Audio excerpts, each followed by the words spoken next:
Welcome to today's episode of Talk and Roll with Hawk and the Captain. Hawk may be here later, but this is just the Captain today. Today we have fellow Ohioans from Cincinnati, Split the Abyss. Gentlemen, tell us about yourself. Yo, I'm Chris. I'm the bass player from Split the Abyss, and this is my buddy Eric. I'm Roadie. I'm his, I guess say one of his best buds. Yep. We've seen our fair share of metal shows and been around and whatnot, and I played my fair share of gigs and stuff, and seen some pretty interesting stuff in the scene and whatnot. Yeah, I've roadied once before, and it was back in high school, but it was a hell of a time, really. I mean, it was for my brother's band. Actually, their name was Erratic Brew. They're pretty good, but it's not my first go. When I got hooked up with him, he gave me a hell of an opportunity, though. Yeah. It was supposed to be an artillery show, wasn't it? Yeah, we were supposed to. We played a show at Legends. Yeah, but we were supposed to open for Artillery for their anniversary show, but they had issues with their visas, so they ended up having to back out at the last minute and ended up just being a local show opening for like Volcano and Scab Hag and a few other local bands. It was still a great show. Yeah, it was my personal first show with Split the Abyss. Prior to that, my buddy Matt Hamlin was playing bass with them for like over 10 years. Oh yeah. Yep. So how long have you been the bass player for? Yep, I've been the bass player for probably about like 7 months now. 6 months, somewhere in that ballpark. Okay, so Split the Abyss has been together about 11 years. Yeah, for a long period of time. I'm pretty sure first album was released back in like 2014. Oh, okay. Yeah. So closing in on 10 years. That's pretty good. Pretty good for, local band, indie bands, man, that can still keep out there kicking ass for over a decade. That's pretty good. I think they were around actually in 2010, weren't they? Yeah. Or maybe I don't know. I mean, it's been a hot minute. Yeah. I personally don't know all the history yet since, I'm the newest member and whatnot. Right. And, I got into it through him. So yeah. But it's badass music regardless, I'll tell you that. Yeah, my bandmates are Max Kessler and Woody Corsini.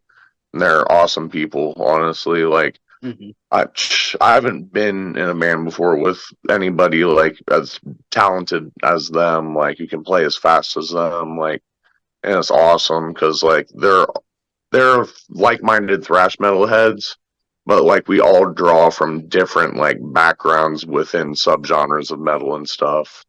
Like, we all have like a little bit of influence in like black metal and power metal and even like death metal, whether it be like the old school stuff or the Swedish stuff. Like, we all just generally have a passion for metal. And when I heard thrash metal initially, I was like, all right, like, this is something I can get down with, because there's lots of popularity in like metalcore and deathcore these days, but like I've always just been a traditional metal guy personally. Yeah. But I do like some of the newer stuff. Yeah, I and this is what's funny is that being the older of the two of us, that Hawk Hawk is very kind of set in what he likes. He's Metallica, he's Pantera, he's the Misfits, stuff like that. Me or Volbeat, whatnot. And it's usually the other way around. I'm the guy who's really open to like all different genres of music. Right. And give me 1 second. My cat is losing its shit. Go. You're good. What are you doing? Jesus, come on. That's why I record this, so I can edit that out later. Oh yeah, man. But so Hawk usually asks, what band got you into music? The first band that got me into music was Led Zeppelin. And I directly have to shift the blame to John Paul Jones.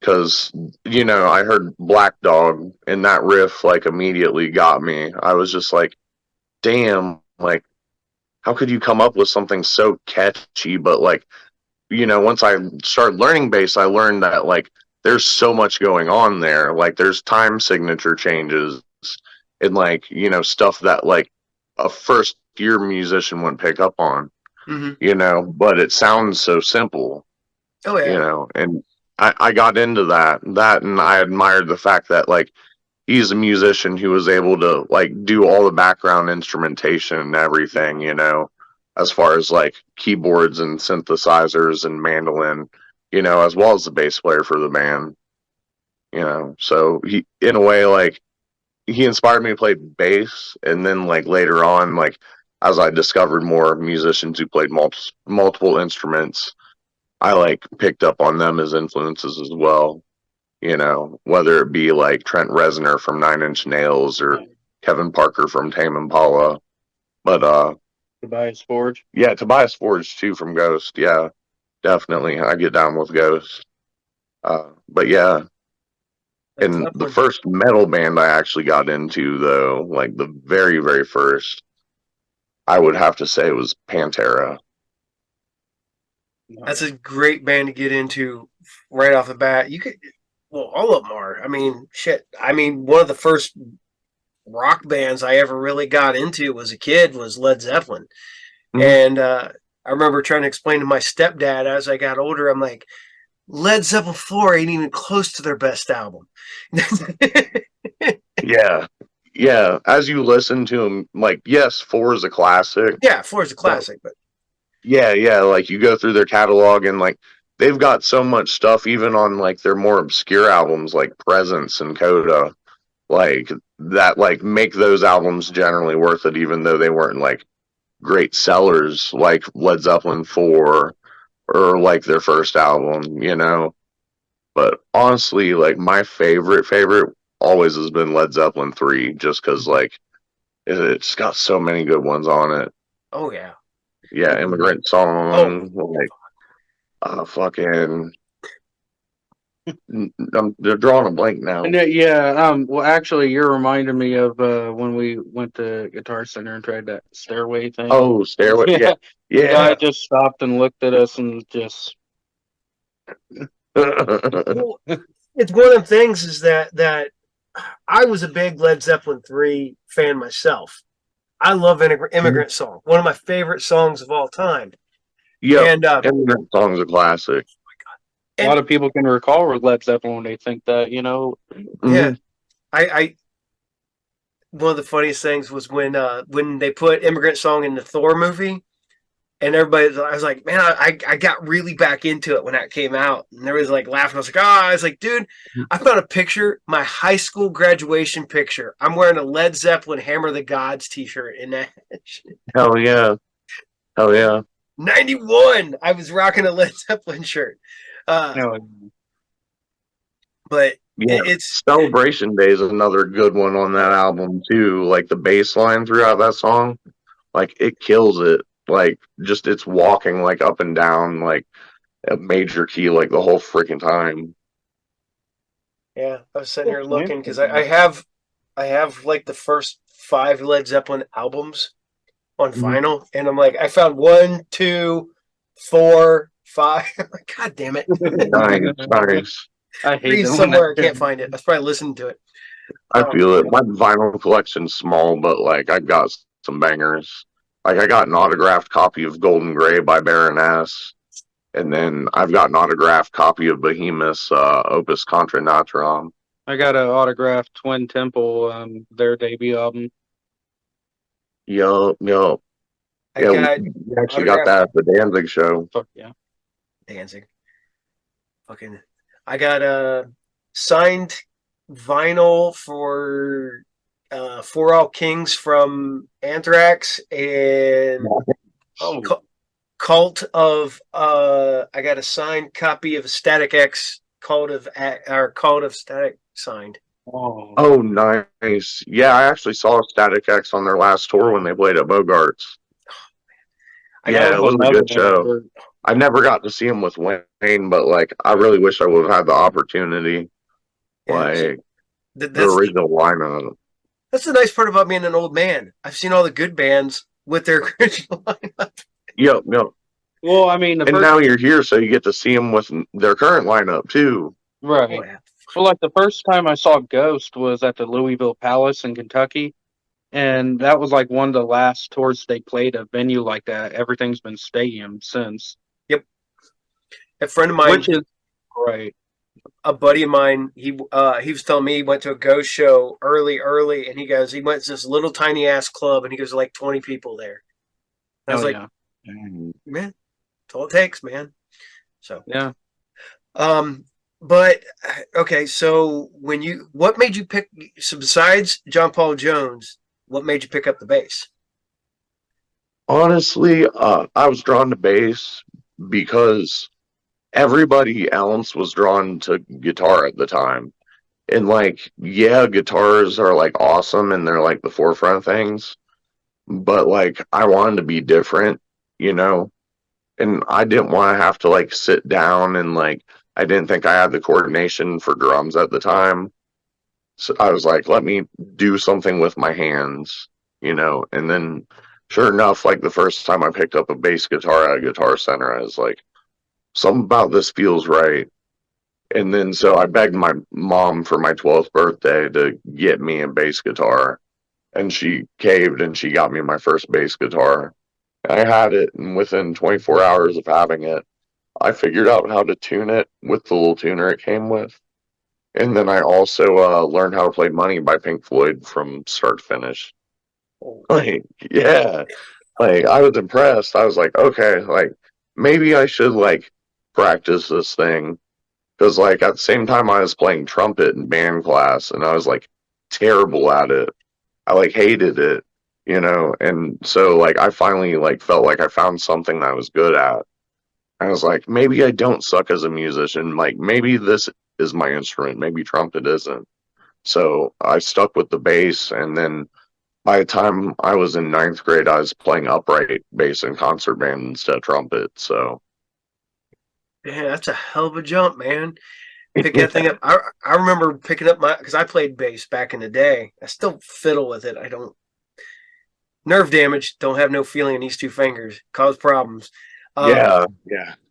I sat down and I've never learned how to read music. I just watched finger placement. I learned how to play Got the Time because I watched the concert footage from Anthrax, watching Frankie play, and I watched his finger placement on that, and I just repeated everything I saw. And then I learned, like when I was in a band, that I just kept rhythm.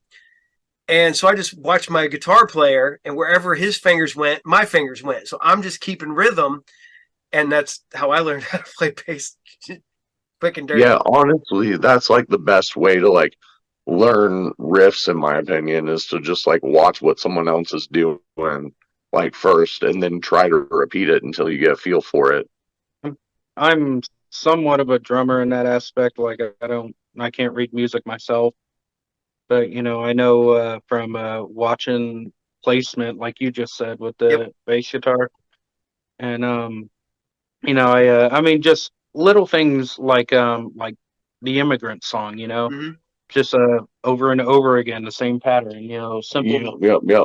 But John Bonham's like triplets he's doing with his right foot on the bass pedal, like that stuff is complicated. He has like a heel toe slide that he does, but like once you get the muscle memory, like drums are all muscle memory. Yeah, well, when you think Immigrant Song, sometimes it's like, well, that's the song that everybody knows, and then you think, oh, okay, let me give this a go from what I, you know, remember. It's like what I was saying about Black Dog. It was like it sounds easy, but then like once you look at it, it's like, geez, like that's not easy. Hell no.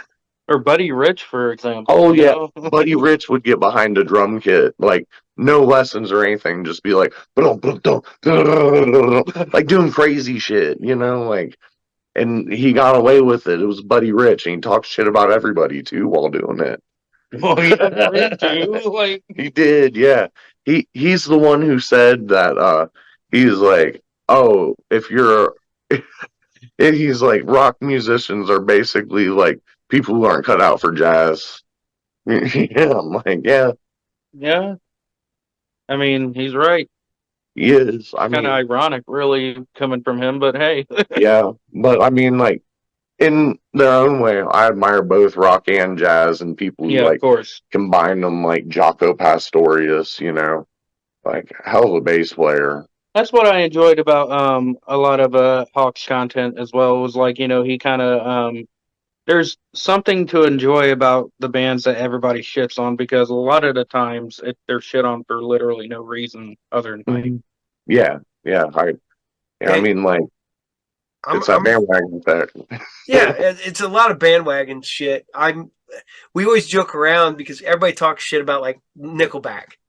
I was like, Oh, dude, I love Nickelback. I Yes, will give Nickelback. Yeah, they're not the best band in the world, but they are. I think what people get jealous about Nickelback is a bar band that somehow made it huge, Yeah, yeah, and yeah, so many bar bands are pissed off because they didn't.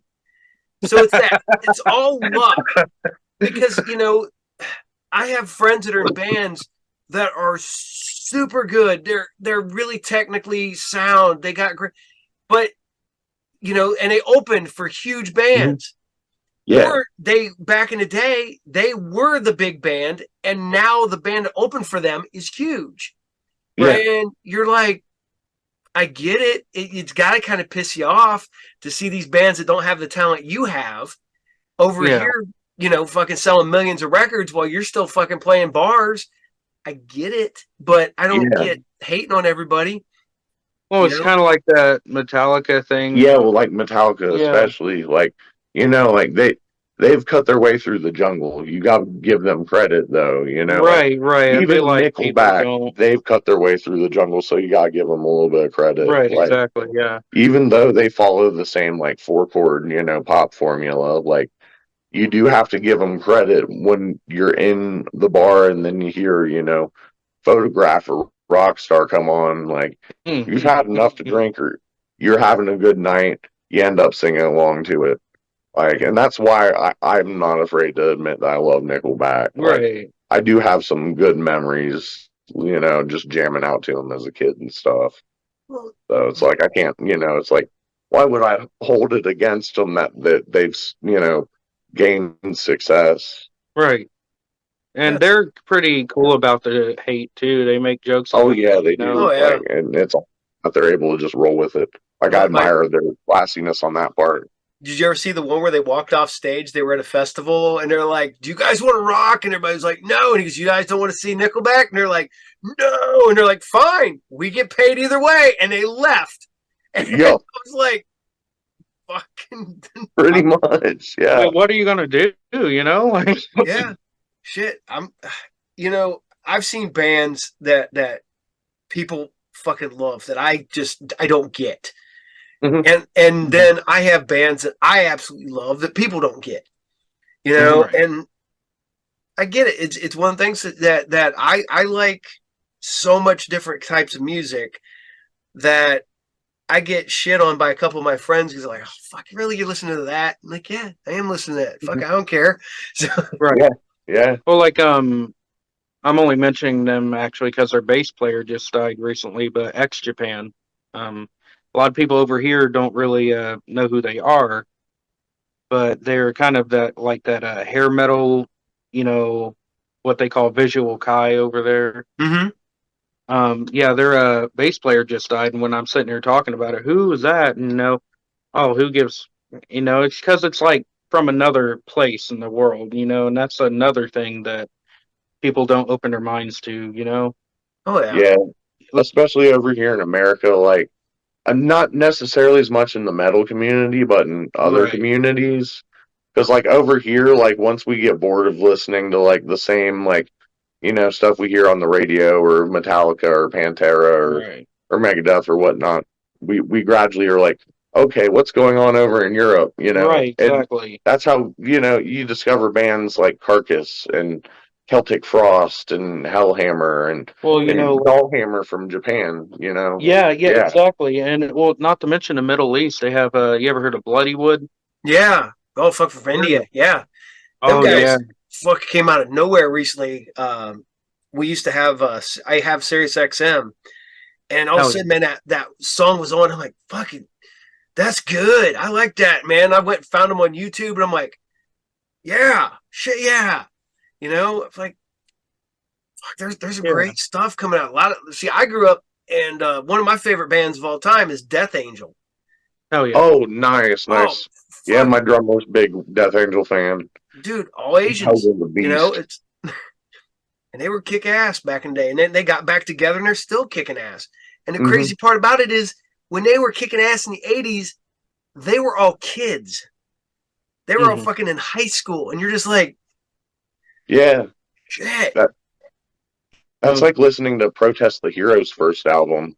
Like they're all like just 17-year-old high school kids, and they just dropped like a progressive metalcore album that like nobody was prepared for. Yep. Like I got to give them that, and they blew up to the level of success that they had.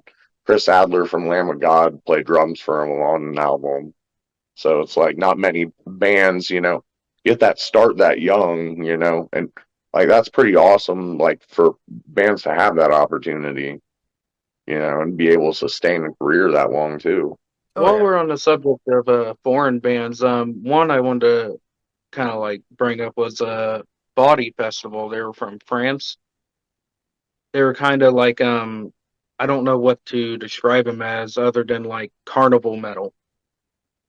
They were, a bunch of clowns, but they were like one of the best things to come out of France, of course, besides Gojira, but just in the underground at least. And now they've been broken up for years and nobody knows who they are. Their stuff barely exists. And, there's like so many of those stories out there and it's sad. Yeah, just small like bands with cult followings that Yeah. like, Really good they bands. got great music. You just gotta dig for it. Yeah. Yep. That's like when I was in ninth grade and I discovered Where the Kite String Pops by Acid Bath. And they kept pulling those albums down off of YouTube. And I would like freak out because I think I got Mandela affected or something. Because I'd be like, what? That album was just there the other day. Where'd it go? Why can't I find it? It's so Oh, good. the original Slipknot. Um, I don't The know if original singer.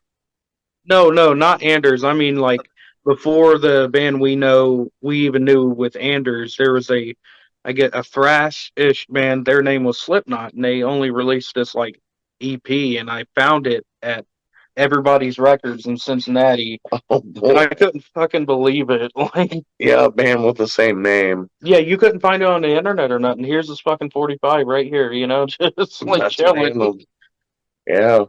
Yeah, I completely understand that. I was a band I loved back in the '90s. They actually had one song on the Shocker soundtrack, and it was a Okay. band called Dead On. They were kind of thrashy metal, and I had a cassette of their first album, one and only album, and then I've lost it over the years, no fucking clue, and then I can't find anything.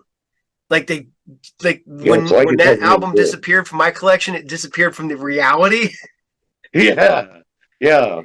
And And like it's weird and like it but like eventually it turns back up. It's like And the beginning of Brutal Legend, you know? Oh, here it is, yeah. I just thought it was too good for me to buy. Yep, yep. so, well, I got to ask you guys, what are you currently listening to right now? Right now, honestly, I've been kind of on a kick of listening to like some Aura Nor from Norway. Like they're a really good black and thrash metal band. Their lead guitarist is the former guitarist from Mayhem, Rune Eriksson, also known as Blasphemer. Mm-hmm. And he's one of my biggest influences on guitar, like as far as writing thrash riffs go. Like the dude's a beast and he's underrated just because like, everybody talks about Euronymous so much from Mayhem because Mm-hmm. of all the hype and, all the craziness that happened in Norway in the 90s. But there's a lot of really unsung heroes, that kind of carried the torch after all that crazy shit popped off. And I feel like he's one of them. He never really got the credit that he deserves, but his current band's killing it. It's nice, nice. So, when you write music, how do you guys? Is it collaborative? Does one of you write the music? Do you write like the bass riffs? How does it work? It honestly varies from song to song, because our guitarist Max is out in California, and I'm here, Woody's here. So Woody and I will get together for practice and rehearsals and stuff, either here at my studio or at his place, which is about like 20 minutes away, and we'll run through material. And Max and I will send riffs back and forth over the computer, and like Max will be like, "Hey, here's a song I pieced together." He'll send it to me, and then I'll go ahead and record bass to it, and then I'll go ahead and have Woody play on my Roland drum kit or something, or have him record drums like in a studio elsewhere or whatnot, and we can like share the files back and forth, which is pretty cool that we have that technology these days. A damn good drummer too, by the way. Yeah, Woody's fucking great. Yeah, get that out of the way. Mhm.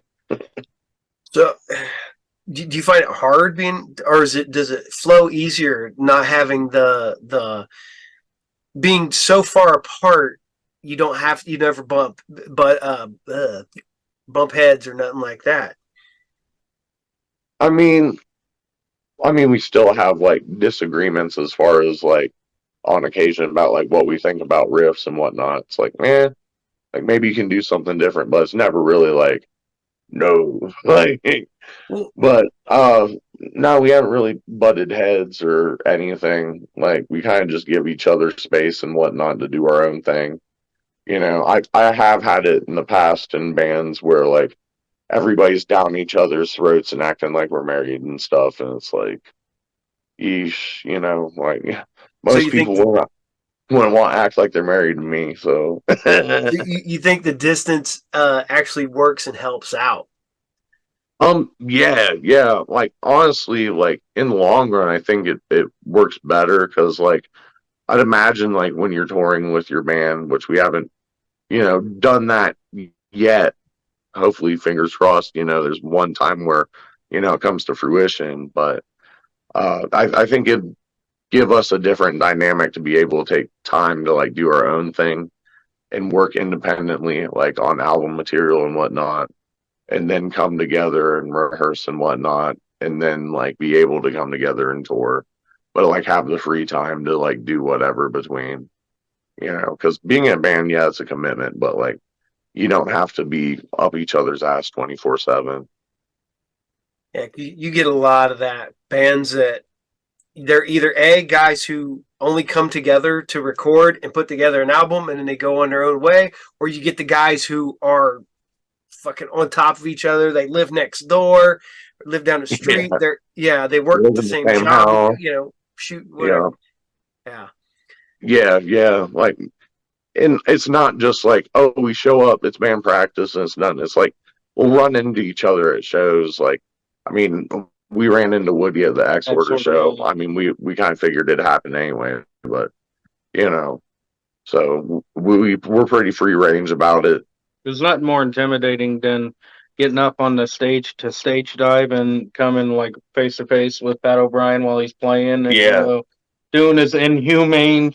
Yeah, dude was ripping through that set. Yeah, that shit was sick to watch. If you ever get the chance, check out X Order live. They fucking kill it. Oh yeah. I was hoping to, but I've just been. I was wanting to go down to see them down in Cincinnati, and I've just been so busy. I didn't have time, and I forgot about it. And then when you guys talked about it, I was like, oh shit, that was like, god damn it.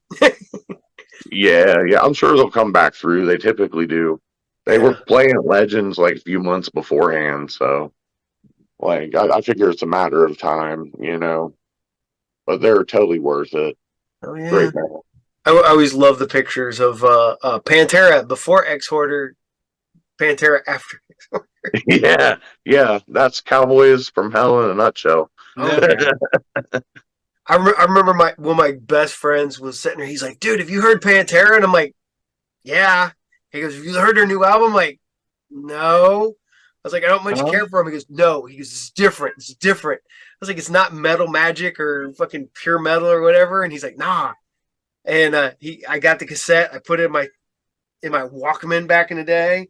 And I was like, fuck. This is my thing now. Hell yeah, yeah. Cowboys from Hell is a classic. Yeah. That hit me at the exact right time, man. 1991. That was my senior prom. I went and seen Pantera instead of going to my prom. I wish, looking back now, I wish I would have done some shit like that. But well, my senior prom was Skid Row Pantera, because that was when Pantera opened for Skid Row, of all things. Damn. And that was my senior prom. My wife's senior prom, because she's 2 years younger than me, we went and seen Slayer instead of going to her prom. So, oh yeah, can't beat that. Yeah, that'd be a great show. Man, who's to say you can't do the same shit at a Slayer show, right? Yeah, exactly. Like, might as well. Shit. It's better end up, moshing than end up, dancing on the floor anyway. Yeah, I mean, if you can take a little bit of pain, then you're good. Yeah, might as well. Yeah. How do you know she's a keeper? 30 years, man. I've been with the same woman for 30 years. I feel you. I just came off my 1 year anniversary of my wife. Nice. Oh yeah. Hell yeah. It's I'm not gonna lie, I am not the easiest person to get along with, and I'm kind of a pain in the ass, but my wife deals with me, so she's a keeper. Yeah, I feel that. My old lady puts up with me. So she's put up with me longer than anyone else yet, so yeah. Well, technically that's my situation, but I won't go there. Yeah. You were talking about Slayer. I was like, I got one of my big ones was I went to 3 concerts in 4 days, and I had to go to work. And the last show was like a Slayer concert on Friday night. I had to go to work on Saturday morning. I come in, I got a boot print in my forehead from when I was in the pit, and I got kicked in the head. And I can't hear a word anybody's saying to me. All I hear is the ringing. And I'm at work, and I by the end of the day, and everybody goes, "You can't hear a damn thing, can you?" And I'm like, "No." And my boss is yelling at me like this far away. Yeah, who can't hear me?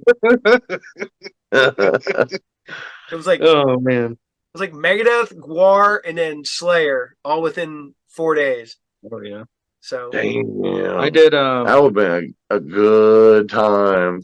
I had to go in the day after Mayhem Fest. That was As I Lay Dying, Motorhead, Anthrax, Slayer, Slipknot, and I got to meet Clown that day. That was pretty cool. But believe it or not, the most intense part was the Anthrax pit above anything else, and they were second stage. Oh, I believe it. Yeah. Anthrax goes hard as fuck. Oh yeah. Those old school thrash guys, man. I was about to say those old timers don't fuck around. Nope. Oh yeah. My old school stuff. One of my best friends, he called me up when I was at Anthrax in Columbus.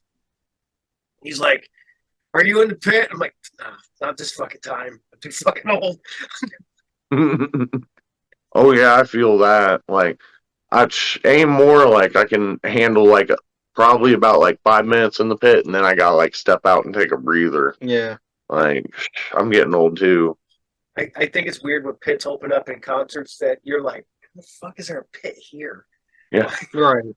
The first concert I was at, speaking of that, where a pit opened up, was I went to see Sublime with Rome, and they had Pennywise opening for them. Okay. And they also had Julian Marley opening for him, like one of Bob Marley's sons. And it was a good show, but like as soon as Pennywise started, like I got sucked up into the mosh pit, like right in front of my dad, like instantaneously. And like I had the exact same thing happen like last year was with Sam and my buddy Sam and I, and we saw Black Flag and TSOL. Oh my god. And like Black Flag started playing, and like as soon as Black Flag starts playing, like it's just like I dematerialize, like Scotty beam me up, I like disappear into the fucking mosh pit. So, how does your families deal with being in a band, with being with you in a band? Oh, well, I mean, my dad's just like happy that I'm not in the gutter, you know, so that's a plus. You know, like at first they're kind of resentful about it. They're like, "Oh, you want you to be a doctor or a lawyer or something that makes money." And it's like, I wish I could be something that makes money too. Like the starving artist archetype is real as fuck. But you 100%, know, man. it's also kind of worth it too, though, because like I don't know, music has got me through the darkest periods of my life, and like it's given me a reason to keep going, even when it feels like I'm over my head and bullshit, you know. And like it's inspiring. Like that's what's supposed to do is like keep people going. Like shit, I watched Rob Flynn go on a half-hour rant when I saw Machine Head about the importance of mental health in the metal community. He was like, "Hey, we're all fucked up, and we're on this stage right now. Like, you're fucked up too. You could be on the stage." It's like, say no more. Like let me go home, grab my bass, and practice. We have the discussion a while back, and do you think it's one of the ones? Do you think X band would have worked had it not been for the mental problems of some of the people in the band? And I'm like, no. Fucking Pink Floyd would have never been Pink Floyd if it wouldn't have been for the, shit went through there. Mm-hmm. Fucking Metallica wouldn't be where it's at if it wasn't for, the issues they had. You go through all Mm-hmm. that bullshit to get where you're Yeah, at, and you take a negative, turn it into a positive. So if yeah, exactly. Like look at Dave Mustaine after everything that went down with Metallica. Like Yeah. he came out of it, and yeah, he was bitter and resentful, but instead of just being like, you know what, I'm done with music, he started Megadeth, and like fucking, he's still doing it. So, Well, and hell, just being back there helping move stuff, even, is just being in that environment is such a good thing, you know what I mean? A good mhm. release for you. Oh yeah, anytime you start feeling, bullshit, world's weighing down on you, man, you go see a live show, that fucking all goes away. yeah, Yeah. oh yeah. That's what shows are for, and the mosh pits help a fuck ton. Oh, man. Went to a show, was grumpy as fuck because I get all the way up to the show in Detroit. I'm at the club, call back, and I'm talking to one of my kids. My son goes, "Hey, you left the windows down in your car." Oh, no. And Oh I'm boy. like, I'm like, the keys are in my pocket. I was like, I can't do anything. I was like, they're like, and so I had that stress. I'm like, fuck, man, I left my car fucking 3 hours away. My windows are down. Bullshit. My car's got to sit there overnight. Well, until I get back. So about 2 a.m. So I'm like, fuck, I hope nobody breaks into my car. So I'm like, fucking. As soon as the show started, all that fucking went away. I was chill as fuck. Hmm. Then it ended, and then I was stressed the fuck out until I got home and was able to get my car, roll the windows back up. That reminds me of the time where me and my girlfriend we went up to Youngstown to see Baroness and Lamb of God, and like we got like it was like a 5.5 hour drive across Ohio. Yep. We like drove up, like we were probably about like half hour away, like before the show was supposed to start. And I was like, I need to stop and get gas. Like we're gonna be a little late, but it's okay. We can make it there on time. And my girlfriend was like, all right. I was like, all right, can you pump the gas while I run in real quick and grab something? She was like, okay. And we get in the car and we start leaving to head to the show after I pump, the gas been pumped and everything. And somebody's like waving at me in the next car over frantically. I look over. They're like, your gas cap was on top of your car and it fell off. Oh, no. Yeah, oh, I pull into the parking lot like I'm mad at my girlfriend at the time, but I'm just like, it's okay. You know, I hold it together. I'm like, all right, we need to go back and get that gas cap. We walked back like 2 whole blocks to get that gas cap, get it, you know, come back to the car, and like, I'm like steaming, like pissed. I'm like, it's all right. We'll hold it in. We're going to make it to the show. Like, I could have just been like, screw this. I'm going to lose my shit and we're just going to go home. But like, nah, I held it in. I'm glad that we actually like made it to the show, because like we ended up actually meeting John Dyer Baisley from Baroness after their set while he's like just chilling in the crowd shooting shit with people, and like he was a super down to earth guy, you know. And I'm glad like everything panned out, like it was worth it. But like the moments up until we like walked in to see the show, it was just an utter nightmare. We did we got tickets to go see Kitty back in the day. My brother opened the thing back in the day. We get there and we got the tickets, and we didn't know my wife was pregnant at the time. And then we're sitting there going, oh, so do we go to the show or do we not go to the show now that you're pregnant? So we went to the show. So my youngest son's first concert was Kitty before he was ever born. That's awesome. Nice. Well, I mean, look at all the Grateful Dead stories out there. You know what I'm saying? Yeah. But, I remember when I was 14, I dealt with a lot of like rough home life, and I had a Mushroom Head show. It was like 2008, I think. We were going to in Cleveland. My friend just like scooped me up from my house and took me all the way up to fucking Peabody's. And I remember we were right there in the front because we waited right when the doors opened. I got kicked in the back of the head by a crowd surfer who was just trying to jump over everyone. And I tried to get up and go past security, and the guy told me to jump back into the crowd for some fucking reason. So here comes Lil Dan from, Mushroom Head, and he tells the security guard, points at me, he's like, just let him sit right here. And then here came Waylon Revis, and we had a conversation for pretty much our whole set. He was one of the nicest guys ever, too. Nice. There's a picture I have of me and him from that exact night, and it's the only proof I have of that. Yeah, you gotta love it when you have those like small windows of opportunity and you like end up meeting, your favorite musicians in person. Oh, yeah. They say don't meet your idols, but like honestly, like I've yet to really be like disappointed personally. Well, like when I was at Ghost in August, Papa talked to me. I was dressed as Michael Myers, and he looks at me, is that hot for you? And I just wave him off. He's like, are you in heat? Yeah. How do you respond to that? You know what I mean? Like, you just happy the guy's talking to you. Yeah. Oh, yeah. It's really cool when you do have the interactions, and I think that's one of the, I don't know, down parts of getting bands now, because everything is a meet and greet. Everything's got to be money. Everything's got to be monetized. They got to. You can't go at the end of the show, wait out by the bus. Go over to the merch table. A lot of them don't do it no more. Yeah, there's still a few that do it, and it's awesome. But and I look and I tell all these guys, young bands, stuff like that. I got guys that come in my shop that have bands. I'm like, take 5 minutes, take 2 minutes.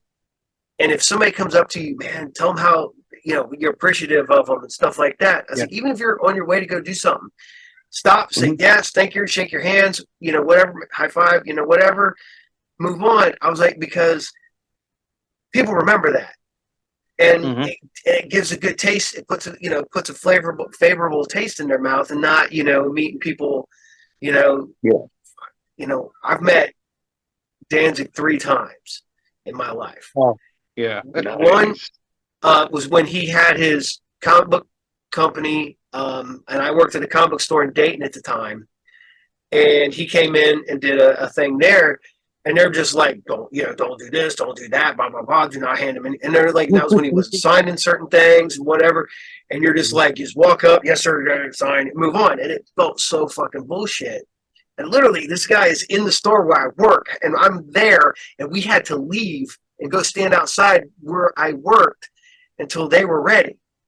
And then I met him a few years later, and he's like, man, I'm sorry. I was in a bad place that day. I can tell you what was going on, blah, blah, blah.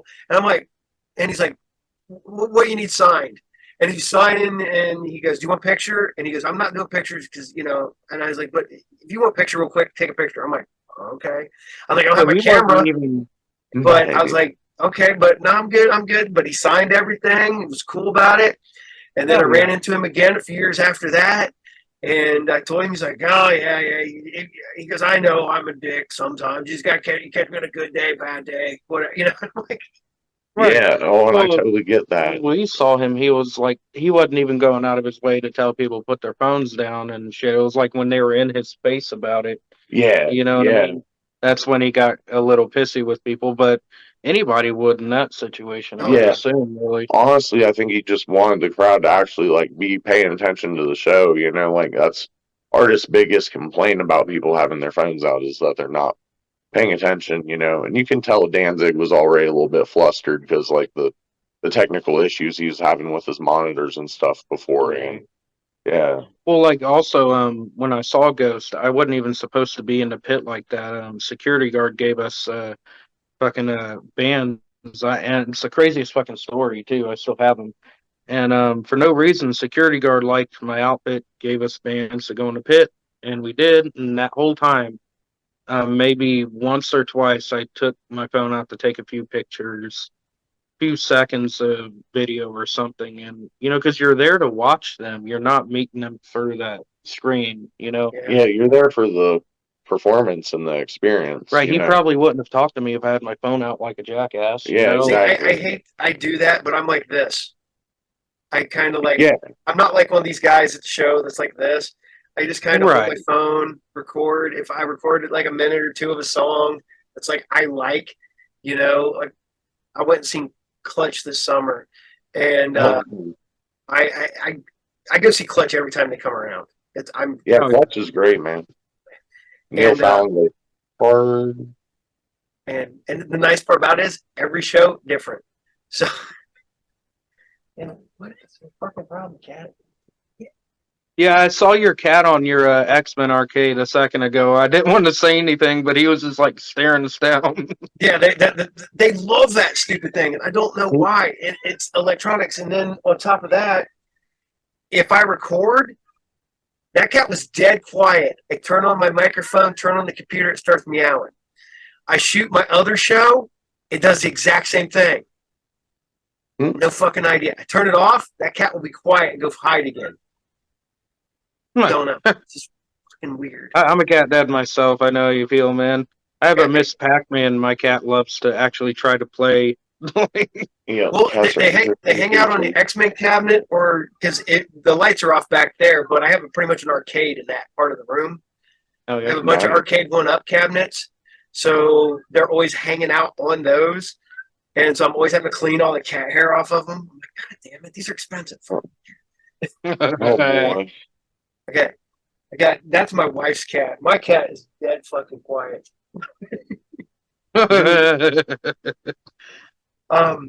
So, but before I forget to ask here, where do you see Split the Abyss in 5 years? In 5 years, I see us having a lot more shows under our belt. I definitely see a few more album releases. We have a little surprise in store in the future. Can't exactly give a date, but we got something coming, and it's going to be good. It's going to be a follow-up to our Doom Scroll EP that we just released not too horribly long ago, which is pretty badass. It actually has my first contribution to the band, the track The Doom Scroll, which I composed like mainly the like main riffs throughout it, and then a little bit of input from Woody and Max. Like we got it pieced together into like a full song, and like I'm pretty satisfied with the final product. I think we all pretty well were. So I should have asked this a long time ago. So how was it coming in to a pretty well established band by the time you came in? How did that come out? Um, well, I mean, I've had experience with bands before, but honestly, this is like the most established band I've joined, in terms of, success wise. Because, I mean, Split the Abyss is open for like Oxygen Destroyer and Havoc and like various other bands. So, like, it honestly, to me, it's kind of inspiring in some ways because there's a lot of bands that I would love to like open for, like that are like up and coming, either thrash or like death metal bands in the scene and whatnot. Like I'd love to open for Oxygen Destroyer again and like be the bass player second time around. Or I'd love to like open for Blood Incantation or like stuff like that. Like it's just like cool. Like now I'm finally at a place where like opportunity comes knocking, I can answer it. Which is nice. He definitely hooked me up with an awesome ass gig too. I mean, Woody and Max were so down to earth to me, and they treated me like I was one of the crew, and they had just met me for the first time. Yeah, they're really As good long people. as I mean, it just I was there to do my job and get it done, and they really appreciated that. Yep. Which the most established band I've ever roadied for, I'll tell you that. So the embarrassing question. I ask this to everybody because I always love hearing the answer. Name of your first band. Name of my first band. Okay. The very first band that I was in that I actually played out live in was the Amber Effect. I mean, it's not horrible, but like at the same time, it's Yeah. you know. It, I mean, everybody. they're all right band though. Like as far as my members, and like I'm still cool with Alec and Sam and stuff. Like they're good people. It just was like an alternative rock project, but at the end of the day, our guitarist butted heads too much. I've made this one perfectly clear. My first band was a band called No Fate. I was the bass player. I worked with a drummer. We had done music. First practice with the other two band members, we split up. Oh dang! I What got happened? I got pissed because I go in there. I had written all the musics and there's Hawk right now. Oh, I was like, nice. I wrote the lyrics. I'd worked with the drummer to write the music and everything. And he's like, hey, he goes, because we wanted to have a different sound. So we had two drummers, a guitar player, and the bass player, and stuff like that. And he goes, I got another drummer. And he goes, I got a guitar player. They've been friends of mine. They were in bands with us. And he goes, so I was like, all right, man, cool. Go in there. We bring these guys together. We're playing. I was like, hey, yeah, this is what I want to do with this, blah, blah, blah. I was like, I also want to have it so that if you write a song that you want to sing, that's you. That's your song. And oh yeah. And then they're like, well, we need a singer, a lead singer. I'm like, that's not no. It's not the thing. It's if it's your song, it's your. I was like, my songs, I wrote them for me. They're mine. They have my, you know, emotion behind them and everything else. I was like, oh, I want to sing my songs. Well, we really think we need I think Eric needs to be the lead singer. Eric's got a better voice. I'm like, that's not the fucking thing. I was like, my voice fits my music. And it went back and forth for like 40 minutes. So I'm like, all right, guys, I packed up all my shit, threw it in there, grabbed my bass, threw it in my back, went, fuck you guys, I'm out. I walked out and I never talked to the other two dudes again. I still talked to the drummer that was my friend to begin with. But even shortly thereafter that, we kind of had a falling out and walked away from it. But yeah, it was all because these guys, those three had been friends longer than I had been with my friend the drummer. And so they had that whole thing going on. And I'm like, dude, it's you gotta this is what we want to do. We have different. You don't want to be the same band. We want to have something different. That's why we have the two drummers. That's why we do this. That's why we do that. And it just, you couldn't get through to him. I was like, man, you write a song? I was like, you fucking write a power ballad for all I care. If you want to sing it, that's your song. I'm not going to fucking touch it. I was like, but I'm over here doing a thrash song. I'm going to sing it. Yeah. If you got a certain style that they're not adapting to, that Yeah, can be exactly. an You issue gotta too. have some compromise, find common ground as musicians and whatnot for sure. But it was bad, And then I had a band later on, and it was just me and my buddies hanging out in my comic shop because the other dude's drum kit was in there, my bass was in there, my buddy bring his guitar. We played, and we were a punk thrash band because I was the thrash guy, my guitar player was the punk guy, and the drummer was just like a rock guy. And we just played covers. We had a couple of real songs that we did, and I did my take on "Used to Love Her" by Guns N' Roses. That's called "Keeping Her Close to Home," and it's about a guy who had his dead girlfriend in his garden out back. Hell yeah! But there's Hawk. He's coming in here in a second. I totally spaced. This is the first time this has happened, too, by the way. All right? Yes. The Hawk makes an appearance at the end. I'm making an hour-long documentary about the history of Pantera, and I was just all in on that. We were just talking about how I used to live down the street from the Arosa Villa when it was still standing, and I used to see it on my drive to work every day, and it was it fucking sucked, man. Like, I hated going to work and coming home because you saw it, and it was just something you felt. And not to mention a guy who did my first tattoo, I was telling him, claims to have known the cop who shot the killer. James Ningemeyer. Yeah. He, and I mean, I have no verification for that, but he had PTSD. He ended up retiring because of it. He blew somebody's head off. Well, I mean, hell, I mean, even defending your own home, that'd be traumatic. I would, shooting a person, even when they deserve it, is not going to be something you just take lightly. Yeah, no. Like, it's not going to be good on your mind. No. I think a lot of cops sign up for the job not understanding what the job is, but that's part of it, man. Well, at least that guy did it effectively. Somebody. He did. At least he did. It was lucky that he was there, because it wasn't even like he was just in the area. And from the way that I've read the story, like, I don't know that he was called. I think he was in the area and showed up like minutes later, which is why Gale didn't get to kill anybody else. Gale did kill a fan, but that's because the fan, Nathan Bray, he had a 2-year-old son and a wife. And when Dime got shot, he got shot twice in the head. And Bray jumped up on stage while everybody else ran away. Right. And tried to help him. And then when he realized, like, there's no help in that, like, he went over to help Cat Brooks, who did survive. But Bray got shot helping Cat. This is I did an hour-long documentary about just that night last year. Yeah, I think I caught that one actually too.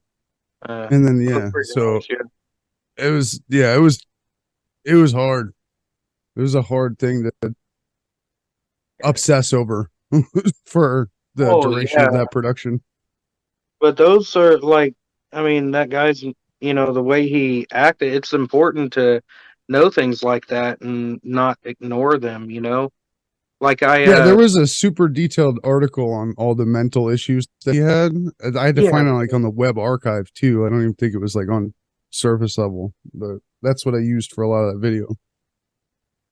Yeah, I mean, and not to mention too, me and my brother, we would always kind of get together, every time we talked about that, or every time something about Pantera was brought up, because that was a guy watched his brother die in front of him. Mm-hmm. We were both massive Pantera fans, and we just, we were like, holy shit, like, it made us kind of like grateful for what we had as siblings. Yeah, Dimebag was like a huge inspiration to me when I first started out playing guitar and bass. Yeah. Like his riffs, like that's what got me hooked. Like honestly, like 5 minutes alone, Cowboys from Hell, like that shit. Just like the way he rips through those riffs. And the Like, Cemetery Gate. Well, yep, Cemetery yep. Gates entirely, but especially the ending. Oh yeah, yeah. That and just like the squeals that he was able to do with his Floyd Rose, like like you were saying at the ending, Cemetery Gates, like and then Phil Anselmo doing his falsetto on top of that shit. That shit's good. And then he immediately hung up the falsetto too. As soon as Vulgar comes out, like I don't think he ever did another falsetto ever again. Yeah, I don't think so either. Like, I think a lot of it's due to his voice and the screaming and the cigarettes, Right. but like you'll have that. Relatable. Yep, understandable. Oh yeah, Understandable. Like I fall into the Chris Barnes category when it comes to that. fucking A. All right, so what did I miss this whole fucking hour? Oh my god, that's so embarrassing. I've never missed. So here's the thing: when Paul, like, I have to have like notifications turned off, otherwise my phone is just going off all fucking dick. Because I'm famous. No big deal. But it also turns off the notifications for my text messages. If I ever just don't answer, call me. I will fucking show up. Okay. Because that was the issue. I just didn't even see. I haven't picked up my phone since like 7:00. Next time, I know I'll give you a call and be like, Hawk, Yes, sir. 10 minutes. No, we did the 5-year plan.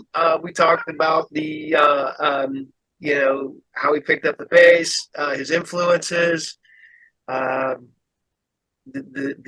current working state of the band, being two members in Cincinnati, one in California, and Eric's only been in the band for 7 months.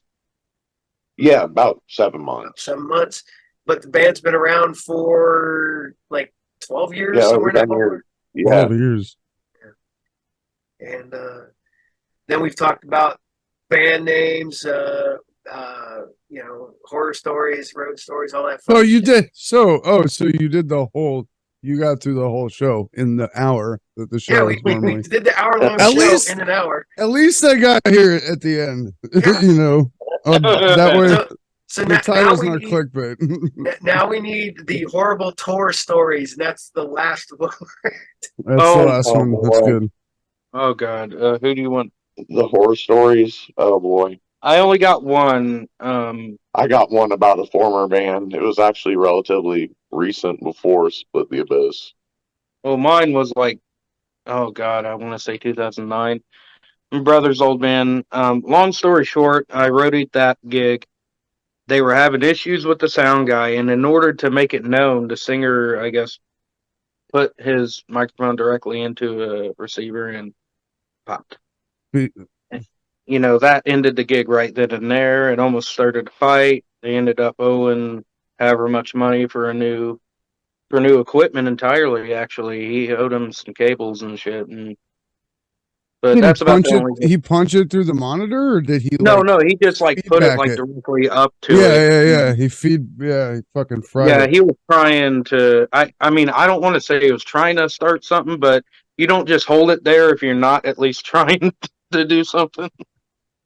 But that's my only horror story was watching that. My horror story is from the project I was in before Split the Abyss. It's actually a project called Fitzgerald, and I eventually left because I felt like I was doing too much work while the guitarist kind of just sat on his ass and was like, "You record my music," and I was just like, "Well, can't you figure out how to do it?" And he's like, "No, you do it."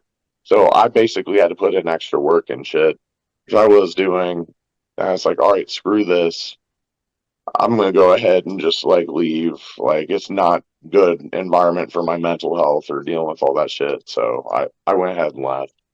And then like 2 weeks later, I get a call from the drummer from this project. And he's like, man, I fucked up. I don't think Fitzgerald's going to be a band name anymore. I'm like, what do you mean? Like, what happened? Like, you guys have a new bass player already? He's like, yeah, but I've been screwing the guitarist's girlfriend behind his back. And I was just Awesome. like, tell me what? Like, this has been going on, like, how long? And he's like, a few months now. Oh, Yeah. So, yeah, that was a big blow up. Awesome. That's hilarious. Yeah, don't do that. Yeah, it was pretty funny. Dude was a bit of a dick, though, so. Yeah, fuck him. I've been a bit, you know, I've been a solo act for forever. I don't know what it's like to fucking create with, like, on a regular basis, create with someone and get along with people for, you know, in that it's a different thing than just being friends with somebody. You know, when you're contributing to one thing, it can be. well, like for rough. example, we have jam sessions all the time. I was telling Captain, I was like, I'm somewhat of a drummer, but you know, I'm just picking it back up. I can't read music or nothing, but I'm not complete shit. Yeah. You know, I can hold a good jam session. Yeah. I'm a multi-instrumentalist, so like I can relate to that, you know, like I can do stuff on my own, but I can also like go out of my way to collaborate with other people. Well, that's why we get along. Is even though we have those jam sessions, we're not in a band together. So. Yeah, and he's learning drums, you know, while I'm showing him stuff. So it's like that's like I think that is like a key secret ingredient, being able to play all the instruments, because then you have a better understanding. Like you'll be able to translate things you hear in your head to, like, you can sit down at the kit and show the drummer what it is you're thinking. That was definitely much like the average brothers, really. Yeah. Mm-hmm. One of my all-time like favorite modern metal musicians is James McBain from Hellripper, and he like plays guitar, bass, drums, and like everything. And then he goes on tour with a live band, but like it's all him, like in the studio and everything. Yeah, and Death like Clock. That's that fucking Brendan Small like shit, Death bro. Clock. That Foo Fighters, Dave Grohl shit. Oh yeah, I love Death Clock. I love Foo Fighters. Like all great bands. You know, this is bad. Me and my wife brought this one up. All things Prince. His one album has 27 instruments on it that he played, and he learned how to play all 27 of them so he could play them on that album. Oh, that's hell yeah, Prince is a badass. Yeah. That's pretentious, all right? That's just showing the fuck off. That's some prog metal shit right there, bro. That's some yeah, you ain't kidding. Really. On that Tubular Bells type beat right there. I'm gonna learn how to play the triangle. Get the fuck out of here. Play the cymbals. Okay, wait. Prince was a fucking stellar guitar player. Oh yeah. Stellar. He was definitely, and a stellar bass player. Yeah, I think he's like, I don't think people remember that. They should. Like, he was a fucking like savant at that guitar. He was so good. I had to explain to some dude at the shop the other day, because he's a metal guy, and I'm like, you know, I dig all kinds of stuff, but I'm mostly a metalhead. And I was like, but I also appreciate a good guitar player no matter what. And yeah, I've been to fucking blues clubs and fucking Kentucky and shit like that, watching. And one of the best things is, as I was at one blues club, guys killing on guitar, white guy, kid for me at the time, as a kid, had 4 old black guys, one like teenage white guy playing guitar, and he's all happy as shit, eyes wide open. The black guys are playing, eyes closed, everything. I'm like, does this guy know he's supposed to be playing the blues? Because he's got his eyes open and he's happy. The fuck? Yeah. Have you developed a drug problem yet? Nah, fucking go back in the back. Yeah, exactly. Get a Coke edition. Yeah, I think Keith Richards had a quote about that with the blues. He's like, "Oh, you don't need a college degree Just go out and get your heart broke a few times, and then come back, and you'll know the blues. Yep. Right. But I told this kid, I was like, he's talking about guitar players. I was like, one of the most underrated guitar players I think ever is Lindsey Buckingham from fucking Stevie Nicks. Or from fucking Fleetwood Mac. I was like, dude played guitar like you play a banjo. He did. I love Oh Well is one of my favorite songs. Oh, man. And I cover that. That's going to be on the covers EP. Nice. Yeah, Peter Green days of Fleetwood and Mac were badass too. Oh, that bass line in fucking just damn it, in Chain, just yeah. Yeah, dude, the best metal is like metal plus funk or blues. I love Volbeat, and I guess some people laugh at me for it now, but I love Volbeat. Were they fucking amazing? Because everybody tells me they're fucking amazing. Oh yeah, first time I saw them, it was back like I want to say in 2018 at Clips Music Center in Noblesville, Indiana. I saw them open. They're playing the Knotfest Road show with Gojira, Behemoth, and Slipknot, and they fucking killed it.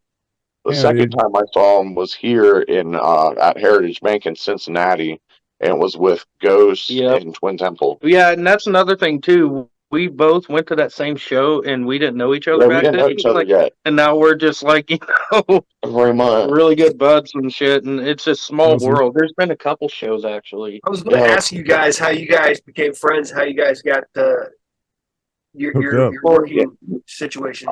Oh yeah, we worked together at Miami for a little bit. Yeah, we're both for the most part Satanists. Yeah, we really clicked on that. Yeah, members of the Satanic Temple and whatnot. You know, kind of similar ideologies. I got, dude. So keep in touch with me because my next video after the Pantera documentary is a video on Satanic Panic, and there's a whole section about the Satanic Temple. So I'd love to talk to some guys. I'd love to talk to you about it. I lived through that shit. Hell yeah. Yeah, it's not over. That the whole point of the video is that over, yeah. Not only is it not over, but it's about to get real bad again. It's about to happen again. Yeah, you know, everything's repeating that 25-year cycle. Oh yeah, that's fucking metal. Yeah, we'll both I'm love to talk about that. You know, you're very in particular educated. You know, in that aspect. Yeah, we can talk about LeVay and Michael Aquino and I'm more all the shit that they were doing back in the day. The idea is the idea of the segment is to separate the Satanic Temple and Satanists from the satanic cult, the satanic cults that people were afraid of. They're not the same thing. Yeah, never. Yeah, of course, no. Right. That's the idea. So like this is one thing. This is what people are afraid of. But actually, the whole Satanic Panic is why you got slapped. You know, Satanists get slapped with that shit. Yep. Well, that would mean a lot, really, because I mean, I've always wanted to contribute to something like that and try to like help put a better understanding to it. You know. Mm-hmm. Yeah, it's gonna be a bit. It's like Beatlemania. I go through everything. So Beatlemania, hell yeah. That not to mention their single that just came out. freaky. That video is weird. Yeah, people hear about, you know, you being Satanist. They're like, "Oh, you gotta kill babies and stuff like that." I just tell them, yeah, sometimes just to see what they say. You know, fuck with them. Yeah. I was called because I'm an atheist. I don't, you know, but mine was I was a devil worshipping, baby eating atheist, and I went, hold on a second. Let me tell you why you're wrong. I was like, oh shit. I was like, let's put it this way. I'm an atheist. You believe in your boogeyman. I don't believe in the boogeyman. Oh, even though we're Satanists, we don't. I don't think they don't. Well, because devil. Yeah, that's the point. That's the idea behind the section of my video. Is like you're not. They don't worship Satan. They're like fucking self-focused atheists, essentially. Yeah, right. Of course, yeah. I mean, and that's another thing too is that Satanism recognizes a lot of paganism, if that makes sense. Like, if you read the Satanic Bible, there's a lot of stuff about pagans in there. Yep. And that I mean, pagans were persecuted alongside Satanists and people who practiced, black magic in the eyes of the church. Well, also there's more than just people who practice magic that were considered pagan. I mean Yeah. Romans and Even the church itself had its own system, so it's like, right, exactly, yeah. Yeah, that'll be fun.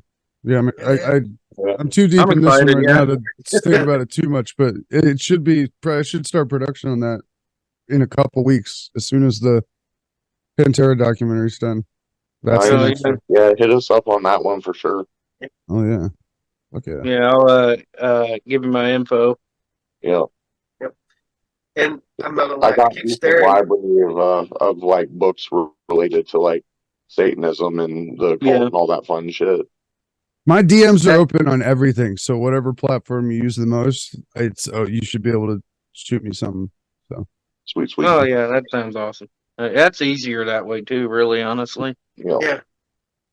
Yeah, I have trouble keeping some of this stuff together, like the people we're talking to and coordinating with, because I'll get like some guys who email me, and then some guys on Instagram, and then some guys on like TikTok message requests, and I don't always catch it. So No, and also too, like I barely ever use Zoom, to be dead honest. I mean, I just had I only account. ever use Zoom for this show. Only ever.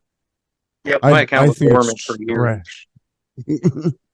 Well, yeah, I mean it's Yeah. basic bitch quality, but hey, it gets the job done. It You know what I'm does, saying? it Like, does. People understand it better than Discord. Yeah. I feel like yeah, like Discord would be a much higher quality production, but like people don't get Discord. Like you don't just get Discord right away. Yeah. No, It takes a no. second. It's At least legit. not right now. Through it. The reason Maybe I picked eventually. Zoom was it was just the easiest for Mhm. everybody to get. Oh Because yeah, definitely. I do another show, and I do interviews with fucking actors, actresses, directors. Yeah, some of the creators. people we talk to, they're not exactly like tech savvy Yeah. either. So I sure so. Oh, I mean, I should be being a roadie, but I'm not.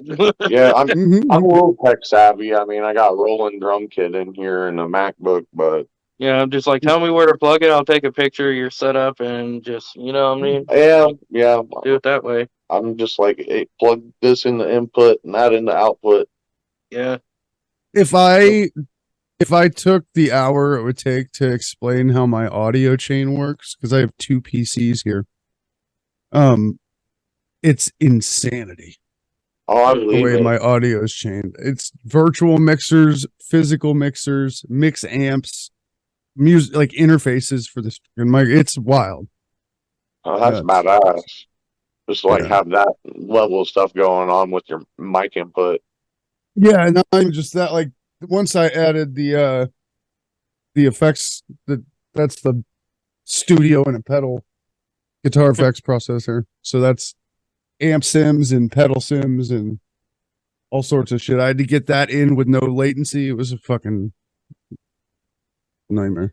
That sounds like a nightmare. Yeah. It's like I got Behringer FCB 1010 that I use on my computer for neural DSP archetype Gojira to like control like pitch shifting effects and like volume control and stuff like that. And programming that thing to run MIDI to my computer, Mm, it was Yeah. a bitch and a half, but it was worth it. yeah, dude, the tech is fucking crazy now for It really is. It's awesome. Awesome. I love it. Yeah, and there's so many ways around having to spend like thousands and thousands of dollars on like an old school, Marshall Plexi head and a cab when Mhm. you can have it in a computer right now. Yeah, dude, I have a Marshall 900, a Marshall 800, I have a 5150. I got all of it. Hell Yeah, yeah. It's not perfect, but that's what I'm shredding on when I turn that thing on. It's great. Anything you can shred on, you know what I mean? No matter what it is, if it's, something to shred on. Oh yeah. if It's got the tube Right. screamer built in there. It's got fucking everything. It's pretty dope. Oh, It's yeah. not the Line 6 Helix is a much better version of something like this. Mhm. And the Helix allows like socially sharing, so you can like download other people's rigs. This Okay. you can't do that for. It'd be a lot easier if I could. I just get all the Metallica rigs, you know. That would be Yeah. dope. Yeah, I've heard about people using Kempers and Axe effects, like for modeling and stuff like that, and I've heard a lot of good things. My guitarist, he wants to get a Kemper eventually. Those things are sick. Yeah. Fuck yeah. Yeah, tech is awesome. Hmm. So All right. we're getting towards the end here. Upcoming events or anything that you guys got going on? We do not have any concert scheduled at the moment, but I'm pretty sure that like come springtime, summertime next year, we'll be playing some shows, like for sure. And Let us also, know. We'll bring it back on. to Yeah. promo. Yeah, I definitely. mean, hopefully by then people are watching the show. Yeah, hopefully then, like we can get more of the members, you know what I mean? It won't just be you and the roadie. Yeah. You know what I'm Oh yeah, saying? yeah. We can get Max and Woody out here and everything. Yeah, and by that time, hopefully, we might have an album out. Fingers crossed. So Yeah. we'll see. Now, do you guys? And we've talked to a lot of bands that are doing doing a single route. They'll do single, get it out there, get it on the internet, get people listening to it, and then putting together an album after maybe 6 months or something. So you have people that are aware that your music's dropping. So are you doing anything like that? Instead of saving it all up for an album that releases once every 2 years, you basically drip feed the content. Kind of. I mean, we have a single, not a single, but an EP that we released. And at the same time, we've been working on this album. So we got a head start on it. But, it's still a little bit of ways from being done. I can't put an exact date on it just yet. Right. Where can people find you on the socials? We are on Facebook on Split the Abyss. We're also on Bandcamp under Split the Abyss, and we're on Spotify and all other streaming platforms. You got merch? That we do, yeah, on our Bandcamp page. Okay. Cool. So hit us up for some merch. I'm so sorry. I'm so sorry that I was late. I've never done that before. No, Oh, we yeah, had an man. interesting conversation though. Yeah, we were just shooting the breeze, man. Yeah. Yeah, nice. That's the best way to Hopefully go, man. Paul didn't scare you off. Nah. You know what? I'm not gonna Sometimes I lie. gotta drive him around. I'm not gonna lie. I didn't expect this to happen at all. I was just throwing their music out, as a, Man. Yeah. Thanks for having me on too, guys. I'm happy to be here. Thank you for letting me be on there too. By the way. Yeah, dude. Yeah. It's all Yeah. cool, man. Yeah, that's what it's about, because if we're building this new channel and we're building it in collaboration with people building their bands. Of and course, yeah. There's a possibility. I'm working on getting big touring acts and shit on the show. But, the whole base is that we're growing with the people that we're growing with. So you guys are growing, we're growing, and yeah, I got a couple things. Hopefully, fingers crossed. I'm in negotiations with getting Kings of Thrash, which is basically Megadeth minus Dave. So weirdly enough, we actually had a offer to open for Kings of Thrash when they played at Legends, but Max didn't have the money to fly out for us to open for him. Weirdly enough. Yeah, I know. I would have killed that. Almost was my first show with Split the Abyss. Oh, that's shit, awesome. that'd be a hell of a show. Yeah, That it would would have been. Yeah, Well, but not to mention, I don't know if I don't know if go you ahead. heard his first show was Split the Abyss. Yeah, it was supposed to open for Artillery originally, yeah. But it had to get rescheduled because their visas, something was going on with their visas. Yeah, that's a hell of a first show in of itself. Yeah. oh yeah. Yeah, no, that's good shit. Okay. But yeah, dudes, it's we'll keep you guys in touch. This will probably, since I've got nothing dropping this Thursday, It'll be the next show. I'll get this show up on Thursday. It'll drop at 9 o'clock or 8 o'clock. I fucked up last week. I'm not going to lie. I looked at the date wrong and put the date on the. You double dropped. You didn't mean to double drop it? No, I did not mean to double drop it. Oh, I thought you did it on purpose. No, that was a fuck up on my part. Yeah. I saw him like he had like a midnight premiere the night we dropped a different episode. I was like, what is this? Yeah. Yeah. No. The only one that was supposed to be just like a bonus episode was a show I shot from my other show, which is when I got Johnny from Health. And I brought him on, and I went ahead and since I had him on that one, I was like, shit, I'll just edit it slightly and put it on both channels. So I did it as a bonus episode for here. So, but Nice. yeah, But this was how I wanted to integrate smaller like independent acts, because I don't review shit. I'm not like an authority on anything. I don't feel like I should be telling anybody how their shit sounds. Yeah. So Yeah. I felt like this would be a much cooler way to do it, but it does require us to build a bit. Yeah. And, Yeah. I'm having I trouble totally translating my audience over here. So that's what I'm working on too, because our audience are different, but we're roughly got about the same. And it's a slow trickle, and it's like, man, I'm always working on it every day at my shop. I'll be people sitting in my comic shop. I'm like, hey, man, you like metal? Fucking watch my show. You like hockey? yeah, that's how it goes. It'll we'll talk to it. We'll have a back library, and people will start to discover it.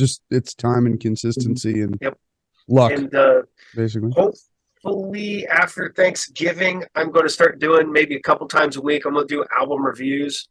So, Oh yeah. and I'm talking all kinds of shit. Anything from fucking new stuff I just bought to old stuff I could dig out of my collection. And I'm always getting new vinyl, and I'm a physical media guy. Got to have my physical media. You can see. And fucking stacks of shit everywhere. Funny you mentioned that, actually. Now, G, I have an extensive VHS collection.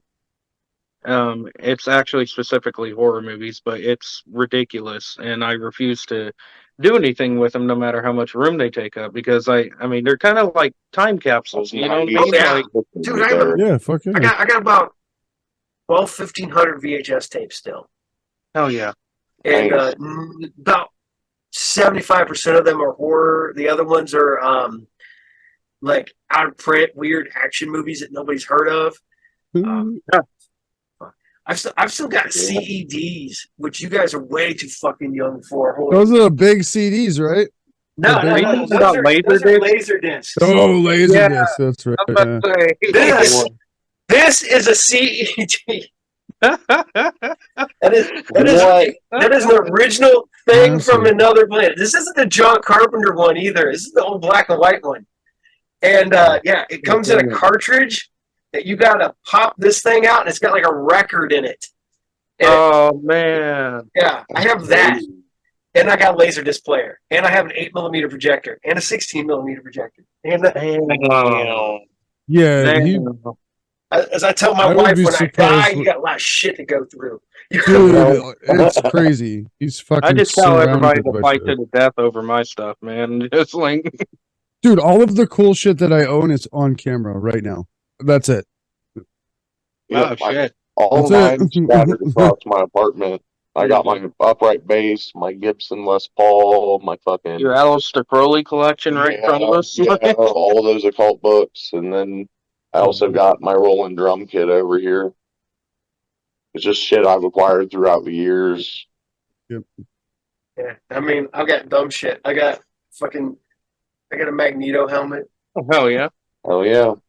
Got We the had the Infinity Gauntlet. Gauntlet Oh, wait a minute. Hold on a second. back there. I didn't put this in its proper spot this week. There we go. Yeah, it's supposed to be. I am inevitable. It's fucking loud as shit. And cat's loud as shit too. Nah, All man. right, man. I appreciate you guys coming on. Yeah, man. If you you guys next are time you awesome. have something to Thanks for having promote, us. just let me know, Thank you. and I will 100% be in touch regarding the One of these days, Satanic Fun Festival. I'm going to be down in Cincinnati before too long. I'm going to have to like find where you guys are, swing by and just say, hey, what's going on? Hell Yeah, yeah, man. definitely. Go out for a drink or something, maybe. Yeah. Definitely. I'm I down. was supposed to be in Cincinnati Sunday, but I was supposed to be filming a part for a movie, and they changed it. And then it was end up being on a day I was working, so I was like, I can't make it. So, but hell yeah, guys. And then shit, I go down to shows in Cincinnati, so you've probably been at shows that I've been at. Oh yeah, I'm sure we'll run into each other too. Did you get to see Merciful If Fate not, we can. last year? Oh, No, I did not. But if he comes back, I'd love to see him. yeah, it's King my Diamond. bucket list. Yeah. You know, So, well, gentlemen, it's been fun. It's been a blast. We'll put all your stuff at the end. Do you mind if I use one of your songs to put as an outro music? yeah, that's fine. You totally can. Cool, cool. I always like to ask. And then we'll put that as music. I appreciate the hell out of this. You guys are awesome. And Thank you. Fucking A, man. Ohio represent. Sitting down here in Cincy, so. But And man, you guys take are care, really and, nice. Thank you. And I will see y'all later. And I'm gonna drop. All right, take Right it on. easy. See you later. Later. Stay metal. Later, bro.